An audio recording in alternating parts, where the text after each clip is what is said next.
आशा करते हैं कि आप लोग अच्छे होंगे और आप लोगों की यूपी जूनियर असिस्टेंट परीक्षा की तैयारी बेहतर चल रही होगी।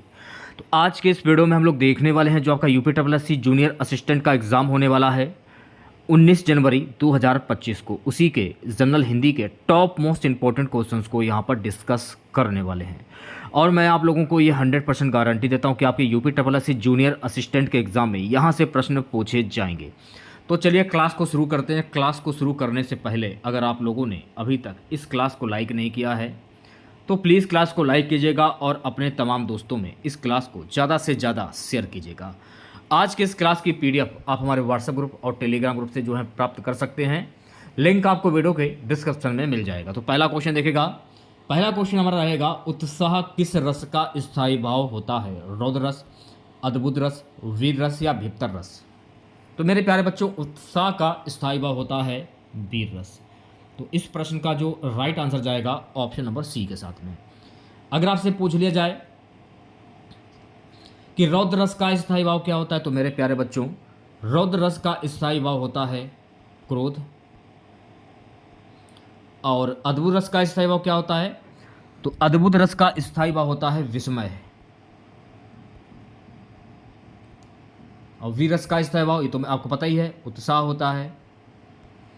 भीतर रस का स्थायी भाव क्या होता है? तो मेरे प्यारे बच्चों भीतर रस का स्थायी भाव होता है जुगुस्सा।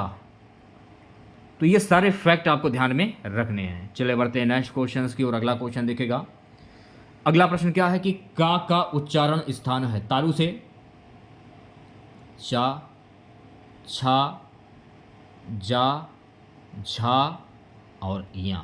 ये तालु से होगा कंठ से का, खा, गा, घा, ये घा से घड़ी है और डा, ये हो गए कंठ। का, खा, गा, घा, डा।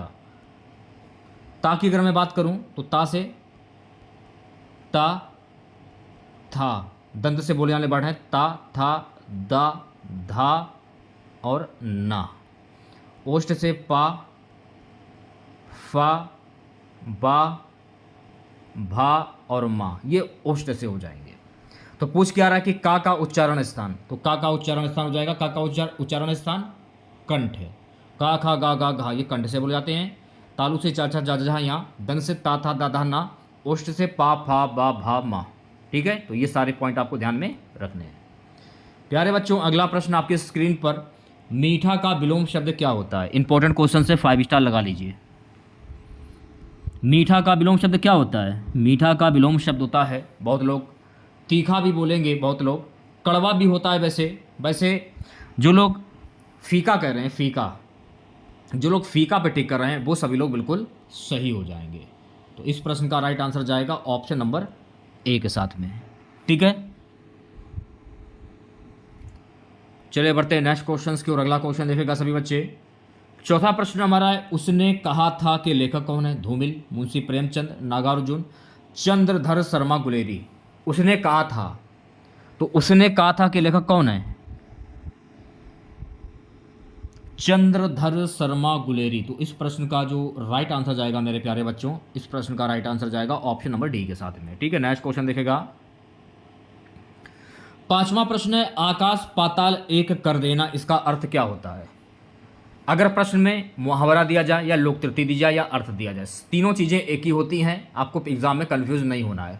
आकाश पाताल एक कर देना, झूठ बोलना, धोखा देना, बड़ी बड़ी बातें करना, कठिन परिश्रम करना।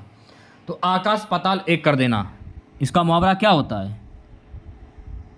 तो मेरे प्यारे बच्चों इसका मुहावरा होता है आकाश पाताल एक कर देना, कठिन परिश्रम करना। तो इस प्रश्न का जो राइट आंसर जाएगा मेरे प्यारे बच्चों, इस प्रश्न का राइट आंसर जाएगा ऑप्शन नंबर डी के साथ में। ठीक है, नेक्स्ट क्वेश्चन देखेगा।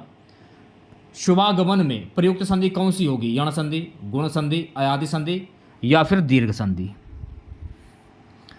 तो सबसे पहले आप इसकी संधि कर लीजिए। शुभागमन की संधि क्या होती है? शुभ धन आगमन, शुभ धन आगमन। इसको मान लिया जाएगा छोटा आ, इसको मान लिया जाएगा बड़ा आ। तो छोटा आ प्लस बड़ा आ मिलकर क्या बना? बड़ा आ बन गया। तो नियम के अनुसार बड़ा आ किस में आता है? दीर्घ स्वर संधि में आता है। तो इस प्रश्न का जो राइट आंसर जाएगा ऑप्शन नंबर डी के साथ में। सातवां प्रश्न देखिएगा सभी बच्चे। सातवां प्रश्न क्या है? स्पुतनिक किस भाषा का शब्द है? अंग्रेजी, जापानी, रूसी या तुर्की?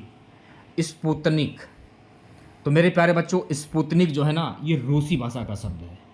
तो राइट आंसर की अगर मैं बात करूं तो इस प्रश्न का राइट आंसर जाएगा ऑप्शन नंबर सी के साथ में। ठीक है, नेक्स्ट क्वेश्चन देखेगा। 8वां प्रश्न है हमारा, बहुप्रिय समास है त्रिभुज, राजपूत, प्रतिदिन, चक्रपाणी। त्रिभुज, राजपूत, प्रतिदिन, चक्रपाणी। त्रिभुज में तो हो जाएगा द्विगु समास क्योंकि ये संख्यावाची शब्द है। राजपूत में तत्पुरुष समास होगा, राज अलग है पूत अलग है, दोनों को जोड़ दिया गया, नया शब्द क्या बना? राजपूत। या ऐसे पढ़ा सकते हैं राज का पूत, प्रतिदिन में अवयव समास हो जाएगा, लेकिन चक्रपाणी में बहुप्रिय समास हो जाएगा। यानी चक्र है जिनके पाणी में, यानी कि चक्र है जिनके उंगली में, यानी भगवान विष्णु। तो जब किसी वाक्य में किसी प्रसिद्ध व्यक्ति या भगवान के नाम आ जाए तो वहां पर होता है बहुप्रिय समास। तो इस प्रश्न का राइट आंसर जाएगा ऑप्शन नंबर डी के साथ में। ठीक है, नेक्स्ट क्वेश्चन देखेगा सभी बच्चे। संयुक्त व्यंजन है ए, श, ज्ञ या अड़ा? छ, त्र, ज्ञा और श्रा, ये होते हैं आपके संयुक्त व्यंजन। तो ऑप्शंस में देखिए कहां पर है? छ है, छ, त्र, ज्ञा। ज्ञा, ज्ञा जो है ना ये आपका संयुक्त व्यंजन हो जाएगा। तो इस प्रश्न का राइट आंसर जाएगा ऑप्शन नंबर सी के साथ में। 10वें क्वेश्चन की बात करेंगे। 10वां प्रश्न देखेगा, जो किसी नियम का पालन ना करे क्या कहलाता है? अभद्र, उच्छल, अनुशासनहीन या दुष्ट? जो किसी नियम का पालन ना करे उसको क्या कहते हैं? तो जो किसी नियम का पालन ना करे तो मेरे प्यारे बच्चों उसको हम क्या कहते हैं? उसको हम कहते हैं उच्छल। तो इस प्रश्न का जो राइट आंसर जाएगा ऑप्शन नंबर वी के साथ में। देखिए मेरे प्यारे बच्चों ऐसे काम नहीं चलेगा। हो सके तो इन सभी प्रश्नों के जवाब देने की आप कोशिश कीजिए कमेंट बॉक्स में। प्रश्न को देख लीजिए या वीडियो को रोक लीजिए। आप लोग क्लास को रोकने के बाद यानी पॉज करने के बाद आप प्रश्न को पढ़ सकते हैं, फिर आंसर दे सकते हैं अगर ज़्यादा समय चाहिए आपको। ठीक है, तो हो सके सभी प्रश्नों के जवाब कमेंट बॉक्स में जरूर दीजिए आप लोग। इससे आप लोगों को ये पता चल जाएगा कि आप कितने पानी में हैं। उचित विकल्प चुनकर रिक्त स्थान की पूर्ति करें। प्रश्न क्या है? उत्थान के लिए श्रम करना पड़ता है, खाली स्थान अपने आप हो जाता है। हाश, ध्वस्त, विनाश या पतन? उत्थान के लिए श्रम करना पड़ता है, पतन अपने आप हो जाता है। तो इस प्रश्न का जो राइट आंसर जाएगा मेरे प्यारे बच्चों ऑप्शन नंबर डी के साथ में। चलिए बढ़ते हैं नेक्स्ट क्वेश्चन की ओर। अगला क्वेश्चन देखेगा। 12वां प्रश्न क्या है कि कौन सा एक शब्द श्रृंखला में नहीं है? तड़ित, यामिनी, चपला या चंचला? कौन सा एक शब्द श्रृंखला में नहीं है, यह आपसे पूछा जा रहा है। तो यामिनी जो है ना ये श्रृंखला में नहीं है। तो इस प्रश्न का जो राइट आंसर जाएगा मेरे प्यारे बच्चों ऑप्शन नंबर वी के साथ में। ठीक है, तो मेरे प्यारे बच्चों अब मेरी बात को ध्यानपूर्वक सुनिएगा। यामिनी किसका पर्यायवाची शब्द है? देखिए यामिनी जो है ना ये रात्रि का पर्यायवाची शब्द है। तड़ित, चपला और चंचला ये बिजली के पर्यायवाची शब्द हैं, लेकिन यामिनी जो है ये रात्रि का पर्यायवाची शब्द है, इसलिए ये एक साथ श्रृंखला में नहीं है। तो इस प्रश्न का राइट आंसर जाएगा ऑप्शन नंबर वी के साथ में। ठीक है, नेक्स्ट क्वेश्चन देखेगा सभी बच्चे। प्यारे बच्चों 13वां प्रश्न क्या है?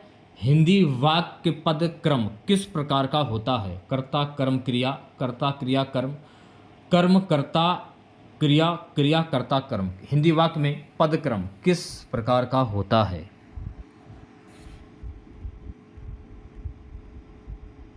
कर्ता, कर्म, क्रिया। तो इस प्रश्न का जो राइट आंसर जाएगा ऑप्शन नंबर ए के साथ में। ठीक है, तो क्या नेक्स्ट क्वेश्चन देखेगा 14वां प्रश्न।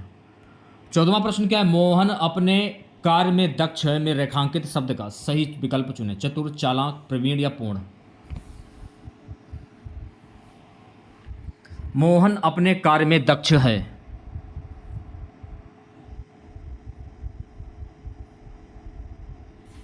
तो इसे आप क्या कहेंगे? प्रवीण कहेंगे। तो इस प्रश्न का जो राइट आंसर जाएगा मेरे प्यारे बच्चों ऑप्शन नंबर सी के साथ में। मोहन अपने कार्य में दक्ष है यानी अपने कार्य में प्रवीण है, ऐसे भी कर सकते हैं आप लोग। ठीक है, नेक्स्ट क्वेश्चन देखेगा 15वां प्रश्न। 15वां प्रश्न क्या है कि जिस क्रिया का फल कर्म पर पड़ता है उसे क्या कहते हैं? तो जिस क्रिया का फल कर्म पर पड़ता है उसे क्या कहते हैं? अकर्मक, सकर्मक, द्विकर्मक या पूर्णकालिक? तो उसे कहते हैं सकर्मक क्रिया। तो इस प्रश्न का जो राइट आंसर जाएगा ऑप्शन नंबर वी के साथ में। ठीक है, सकर्मक क्रिया को सरल शब्दों में समझ लीजिए, वे क्रियाएं जिन्हें अपना अर्थ पूरा करने के लिए प्रत्यक्ष वस्तु की आवश्यकता होती है वो सकर्मक क्रियाएं कहलाती हैं। यह आपको ध्यान में रखना है।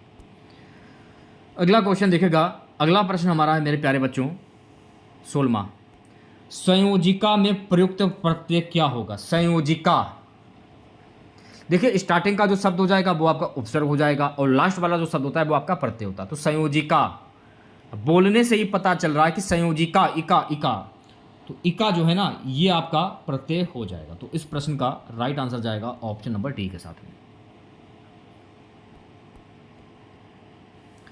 अगला क्वेश्चन देखेगा, किस शब्द में उपसर्ग का प्रयोग नहीं किया गया है? अनार, अपार, अकाल, अखाद्य। तो आपको यह बताना है कि किस शब्द में उपसर्ग का प्रयोग नहीं किया गया है। शुरुआत का शब्द आपको लेना है अनार। तो अनार जो है आपका, इसमें उपसर्ग का प्रयोग नहीं हुआ है। तो जब वैसे तोड़ेंगे तो ये टूटेगा तो नहीं, वैसे भी जाहिर सी बात है। तो अनार में उपसर्ग का प्रयोग नहीं हुआ। तो इस प्रश्न का राइट आंसर जाएगा ऑप्शन नंबर ए के साथ में। 18वां प्रश्न आपकी स्क्रीन पर, कालिंदी कुल कदम की डारन में कौन सा अलंकार है? श्लेष, उपमा, अनुप्रास या रूपक? कालिंदी कुल कदम की डारन में कौन सा अलंकार होगा? तो यहां हो जाएगा मेरे प्यारे बच्चों अनुप्रास अलंकार।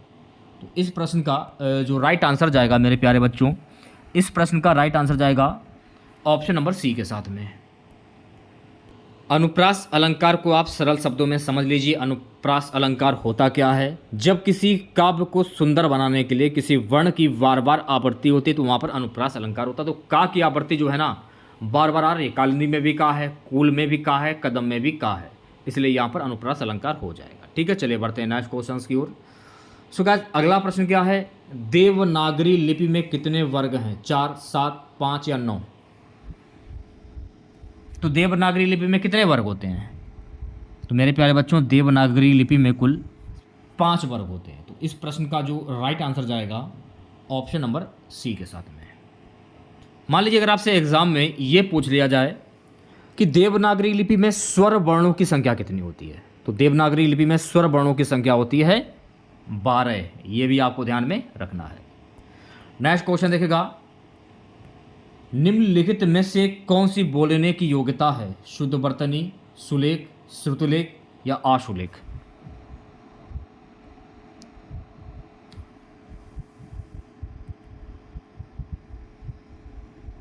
शुद्ध वर्तनी कह सकते हैं आप इसे। तो ऑप्शन नंबर ए जो है इस प्रश्न का राइट आंसर हो जाएगा। देखिए अगर आप लोगों को वाकई में क्लास पसंद आ रही हो तो सभी बच्चों से हाथ जोड़कर रिक्वेस्ट है, प्लीज़ प्लीज़ प्लीज़ वीडियो को लाइक कीजिएगा यार। मुंह में राम बगल में छुरी, लोक तृतीय, इसका अर्थ क्या होगा? तो मैं आपको क्या बताया था, लोक तृतीय हो, मुहावरा हो या अर्थ हो, सभी चीज़ें एक ही होती हैं। आपको एग्जाम में कन्फ्यूज नहीं होना है। ऊपरी मित्रता, मन में शत्रुता, ईश्वर के नाम पर छल करना, चालाकी करना, राम का नाम पापी भी ले सकता है। तो इसका मुहावरा क्या होगा?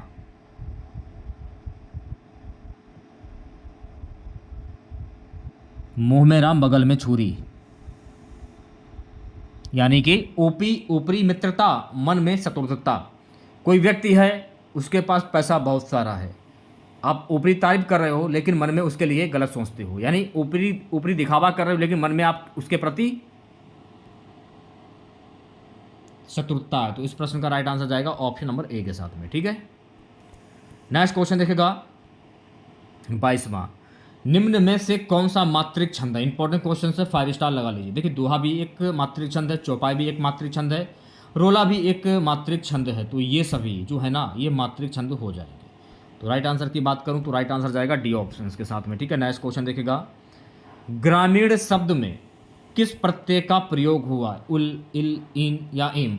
तो ग्रामीण तो कहते नहीं हो आप लोग, ग्रामीण कहते हो, ग्रामीण। तो ग्रामीण शब्द में किस प्रत्यय का प्रयोग हुआ है? तो ग्रामीण शब्द में इन प्रत्यय का प्रयोग हुआ, यानी लास्ट वाला शब्द। तो इस प्रश्न का राइट आंसर जाएगा ऑप्शन नंबर सी के साथ में। प्यारे बच्चों अगला प्रश्न देखेगा, अगला प्रश्न क्या है? ध्यानपूर्वक वीडियो को देखेगा। बीच से छोड़कर कोई बच्चा नहीं जाएगा। जिसकी चिंता ना की जा सके के लिए एक शब्द क्या होता है? औचित्य, चिंतनशील, चिंतामणि, चैतन्य। जिसकी चिंता ना की जा सके उसको क्या कहते हैं? तो जिसकी चिंता ना की जा सके उसको कहते हैं आचित्य। क्या कहते हैं? आचित्य कहते हैं। तो इस प्रश्न का जो राइट आंसर जाएगा ऑप्शन नंबर ए के साथ में। अगर आपसे पूछा जाए जिसकी चिंता ना हो उसको क्या कहते हैं? जिसकी चिंता ना हो, तो जिसकी चिंता ना हो उसको हम कहते हैं निश्चिंत। ये भी आपको ध्यान में रखना है। सो गाइस, अगला प्रश्न आपकी स्क्रीन पर। अगला प्रश्न हमारा है आकर्षण का विपरीत अर्थक शब्द क्या होता है? सकर्षण, विकर्षण, प्रकर्षण या अनाकर्षण?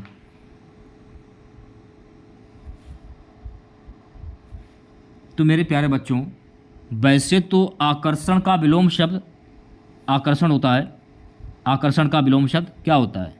विकर्षण होता है। तो इस प्रश्न का जो राइट आंसर जाएगा मेरे प्यारे बच्चों ऑप्शन नंबर वी के साथ में। ठीक है, अगला क्वेश्चन आपकी स्क्रीन पर। अगला क्वेश्चन देखिएगा क्या है। निम्नलिखित में से कौन सिंह का पर्यायवाची शब्द नहीं है? शार्दूल, मृगेंद्र, केशी या तड़ित? तड़ित कौन सिंह का पर्यायवाची शब्द नहीं है? तड़ित जो है ना, ये सिंह का पर्यायवाची शब्द नहीं। तो इस प्रश्न का राइट आंसर जाएगा ऑप्शन नंबर डी के साथ में। देखिए, तड़ित जो है ना, तड़ित ये बिजली का पर्यायवाची शब्द है, ना कि सिंह का। शार्दूल, मृगेंद्र, केसी ये जो है ना सिंह के पर्यायवाची शब्द होते हैं। शेर, वनराज, मृगराज, पंचमुख, केसरी, महावीर ये सभी शब्द जो है ना सिंह के पर्यायवाची शब्द होते हैं। नीलांबर, नीलांबर जो है ये किस समास का उदाहरण है? तत्पुरुष समास, द्विगु समास, द्वंद्व समास या बहुपर्याय समास? ये प्रश्न है पूर्ण रूप से गलत। मैं आपको क्लियर कर देना चाहता हूं। तो नीलांबर में कौन सा समास होता है? तो नीलांबर में कर्मधार समास होता है। ऑप्शंस में है ही नहीं, तो जाहिर सी बात है ये प्रश्न है पूर्ण रूप से गलत। चलिए बढ़ते हैं नेक्स्ट क्वेश्चन की ओर। अगला क्वेश्चन देखेगा, यह किताब रमेश को दे दो। इस वाक्य में प्रयुक्त कारक विभक्ति कौन सी हुई? संप्रदान, अधिकरण, करण या कर्म? यह किताब रमेश को दे दो, कर्ता ने, देखिए कौन सा कर्ता हो? कर्ता ने, कर्ता ने कर्म को। तो पूछा क्या जा रहा है कि रमेश, यह किताब रमेश को दे दो। तो इसमें जो को है ना सबसे मेन कॉमन यही है। तो को किस में आता है? कर्ता ने कर्म में आता है। तो कर्म कहाँ पर है? कर्म ये रहा। तो इस प्रश्न का राइट आंसर जाएगा ऑप्शन नंबर डी के साथ में। तो बचपन में आप लोगों ने पढ़ा होगा, कर्ता ने कर्म को करण के द्वारा संप्रदान के लिए अपादान से। अगर आपको याद है तो अच्छी बात है, अगर नहीं याद है आप इसे याद कर लीजिए, क्योंकि कारक से 2 प्रश्न हर हाल में ही आपके एग्जाम में पूछे जाएंगे। ठीक है, तो यहाँ हो जाएगा कर्म कारक। तो इस प्रश्न का राइट आंसर जाएगा ऑप्शन नंबर डी के साथ में। और अगर आपसे पूछ लिया जाए कि कारक के कुल कितने भेद होते हैं, तो कारक के कुल 8 भेद होते हैं। तो ये भी आपको ध्यान में रखना है। नेक्स्ट क्वेश्चन देखेगा प्यारे बच्चों। अगला प्रश्न क्या है कि निम्न में से किस शब्द में अयादि संधि है? यद्यपि, अन्वेषण, नायक या सदैव? किस शब्द में अयादि स्वर संधि है? नायक में जो है ना गाइस ये अयादि स्वर संधि हो जाएगी। तो सबसे पहले आप इसको तोड़ लीजिए, इसकी संधि कर ली। तो इसकी संधि क्या होती है? नय धन अक, नय धन अक, इसकी संधि हो जाएगी। इसको तो मान लिया जाएगा अ और इसको मान लिया जाएगा अ। तो ए प्लस आ बराबर क्या मिलकर क्या बना? आए। जैसे कि आए, अब आओ हुआ। तो आओ किस में आता है? अयादि स्वर संधि में। तो ये भी आपको ध्यान में रखना है। चलिए बढ़ते हैं नेक्स्ट क्वेश्चन की ओर। अगला क्वेश्चन देखेगा। अगला प्रश्न क्या है? मोहन उठकर बाहर जाओ, फूल ले आओ। इस वाक्य से बाहर किस प्रकार का शब्द है? संज्ञा, विशेषण, अव्यय या क्रिया विशेषण? तो ये हो जाएगा विशेषण। तो इस प्रश्न का जो राइट आंसर जाएगा मेरे प्यारे बच्चों ऑप्शन नंबर वी के साथ में। ठीक है, 31वां क्वेश्चन आपकी स्क्रीन पर। 31वां प्रश्न क्या है?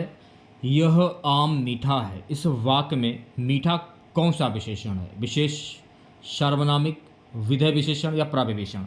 यह आम मीठा है। इस वाक्य में मीठा कौन सा विशेषण, मीठा में कौन सा विशेषण होगा, ये आपसे पूछा जा रहा है।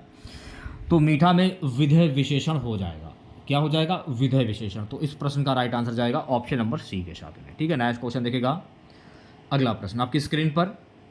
अगला प्रश्न है सरल विशेषण से भाववाचक संज्ञा निर्मित शब्द क्या होगा? सरल, सरल, सरलीय, सरलाभ। भाव व्यक्त करता हो। विशेषण से निर्मित भाववाचक संज्ञा भव्यता भी कह सकते हैं आप लोग। तो राइट आंसर की अगर मैं बात करूं सरलता, सरल का हो जाएगा सरलता। तो इस प्रश्न का राइट आंसर जाएगा ऑप्शन नंबर वी के साथ में। नेक्स्ट क्वेश्चन आपकी स्क्रीन पर, निम्नलिखित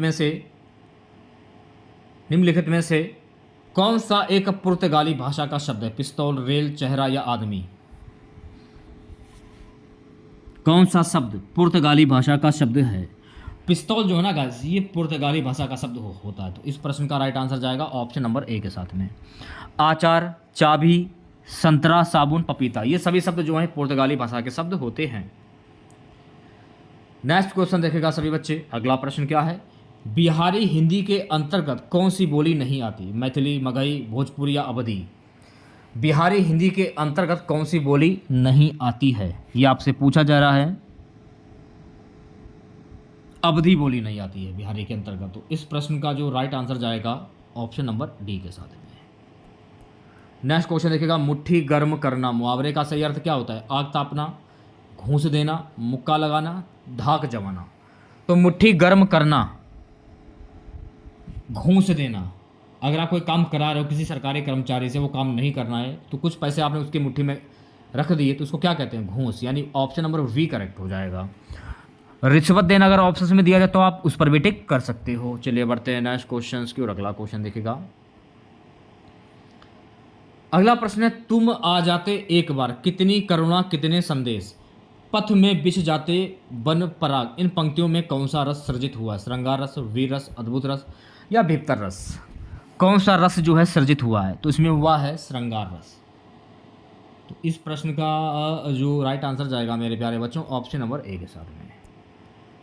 अगले क्वेश्चन की हम बात करेंगे। उच्चतम, उच्चतम में किस प्रत्यय का प्रयोग हुआ है? बोलने से पता चला कि उच्चतम में तम प्रत्यय का प्रयोग हुआ है। तो मैंने आपको क्या बताया था कि स्टार्टिंग का शब्द जो होता है वो उपसर्ग होता है और लास्ट वाला शब्द प्रत्यय होता है। तो इस प्रश्न का राइट आंसर जाएगा ऑप्शन नंबर वी के साथ में। ठीक है, नेक्स्ट क्वेश्चन देखेगा। अगला प्रश्न है, करने की इच्छा के लिए एक शब्द क्या होता है भाई? करने की इच्छा के लिए एक शब्द क्या होता है?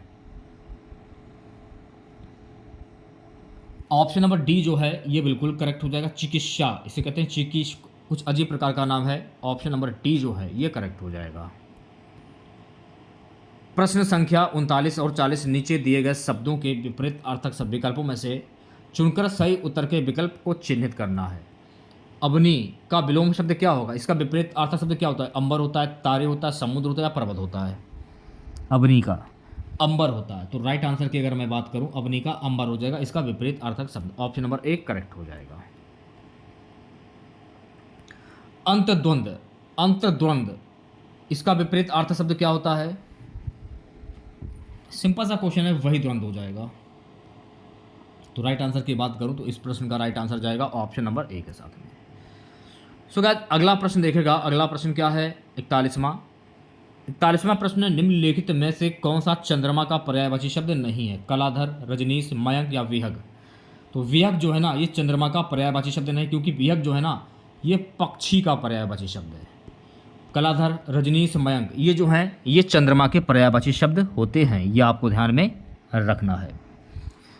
चलिए बढ़ते हैं नेक्स्ट क्वेश्चन की ओर प्यारे बच्चों। अगला प्रश्न देखेगा। लोकनायक, लोकनायक में कौन सा समास होगा? तत्पुरुष, द्विगु, द्वंद या अव्ययभाव? अब देखिए लोक अलग है, नायक अलग है, दोनों को जोड़ दिया गया, नया शब्द क्या बना? लोकनायक। या ऐसे भी पढ़ा सके लोक का नायक, कर्ता ने कर्म को का। जब भी ऐसे प्रश्न पूछे जाए तो आप तत्पुरुष समास पर टिक कर दीजिए। तो राइट आंसर जाएगा ऑप्शन नंबर ए के साथ में। सो गाइस अगला क्वेश्चन देखेगा। निम्नलिखित में से कौन सा शब्द हमेशा बहुवचन में प्रयुक्त होता है? हस्ताक्षर, समाचार पत्र, चिड़िया, तिजोरी?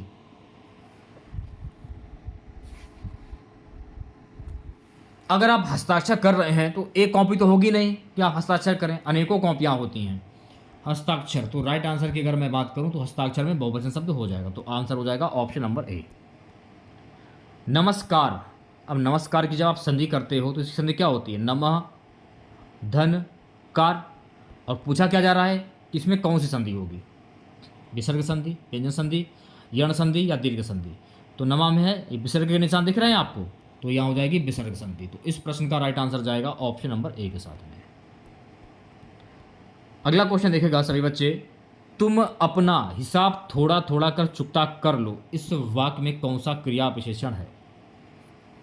तो इस वाक्य में कौन सा क्रिया विशेषण होगा? तो मेरे प्यारे बच्चों, परिमाणवाचक क्रिया विशेषण इसमें हो जाएगा। तो इस प्रश्न का जो राइट आंसर जाएगा ऑप्शन नंबर सी के साथ में। अगला क्वेश्चन देखिएगा। सो गाइस, अगला प्रश्न हमारा है, आप आजकल कहाँ हैं? इस वाक्य में आप कौन सा सर्वनाम है? निजवाचक, प्रश्नवाचक, पुरुषवाचक या संबंधवाचक? आप आजकल कहाँ हैं? तो आप आजकल कहाँ हैं आपसे पूछ रहा है, तो यानी आप निजी के तौर पे आप उसे जानते हैं, उससे आपका कोई संबंध है, निजी संबंध है, तभी आप पूछ रहे हैं कि आप आजकल कहाँ हो, दिख नहीं रहे हो। तो इसमें हो जाएगा निजवाचक सर्वनाम। तो कुछ क्वेश्चन ऐसे होते हैं जिनकी ना कोई परिभाषा होती है, उसे करने के लिए थोड़ा दिमाग लगाने की जरूरत होती है। तो राइट आंसर जाएगा ऑप्शन नंबर ए के साथ में। ठीक है, चलिए बढ़ते हैं नेक्स्ट क्वेश्चन की ओर। अगला प्रश्न क्या है कि विजयादशमी कौन सी संज्ञा? भाववाचक, जातिवाचक, समूहवाचक या व्यक्तिवाचक? विजयादशमी कौन सी संज्ञा? तो विजयादशमी जो है ना गाइस, ये व्यक्तिवाचक संज्ञा होती है। तो इस प्रश्न का जो राइट आंसर जाएगा मेरे प्यारे बच्चों ऑप्शन नंबर डी के साथ में। नेक्स्ट क्वेश्चन देखिएगा। धरित्री का तद्भव शब्द क्या होता है भाई? ऐसे शब्द जो हिंदी भाषा से उत्पन्न हुए हों वो तद्भव शब्द कहलाते हैं। तो धरित्री को जब हिंदी में कन्वर्ट करोगे तो इसका हिंदी में कन्वर्ट करने पर इसका तद्भव शब्द क्या बनेगा? धरती बन जाएगा। धरती का धरती बन जाएगा। तो राइट आंसर की बात करूं, राइट आंसर जाएगा ऑप्शन नंबर ए के साथ में। अगला क्वेश्चन है, हिंदी भारत के कितने राज्यों की राजकीय भाषा है? 9, 10, 13 या 15? हिंदी भारत के कितने राज्यों की राजकीय भाषा है? कुल 10 राज्यों की राजकीय भाषा है। तो इस प्रश्न का जो राइट आंसर जाएगा ऑप्शन नंबर वी के साथ में। आज की क्लास का लास्ट क्वेश्चन रहेगा मेरे प्यारे बच्चों, भाषा के प्रमुख अव्यय हैं। तो भाषा के प्रमुख अव्यय कौन कौन से होते हैं? वर्ण, शब्द, पद और वाक्य, ये होते हैं। तो राइट आंसर की बात करूं तो राइट आंसर जाएगा ऑप्शन नंबर ए के साथ में। तो आज की एक क्लास कैसी लगी आप लोगों को? ये हमारी पहली क्लास थी जूनियर असिस्टेंट के लिए, जिसका एग्ज़ाम 19 जनवरी को लिया जाना है। तो अगर आप लोगों को आज की ये क्लास अच्छी लगी हो तो प्लीज़ इस क्लास को लाइक कीजिएगा, ज़्यादा से ज़्यादा शेयर कीजिएगा। अगर आप चैनल पर पहली बार विजिट कर रहे हैं तो चैनल को जरूर सब्सक्राइब करें आप लोग। इसकी पीडीएफ आपको हमारे व्हाट्सएप ग्रुप और टेलीग्राम ग्रुप से जो है वो मिल जाएगा। लिंक वीडियो के डिस्क्रिप्शन में दिया गया है। अगर आप लोगों ने ज्वाइन नहीं किया जल्दी से ज्वाइन करें। तो मिलते हैं नेक्स्ट वीडियो के साथ। जय हिंद, जय भारत।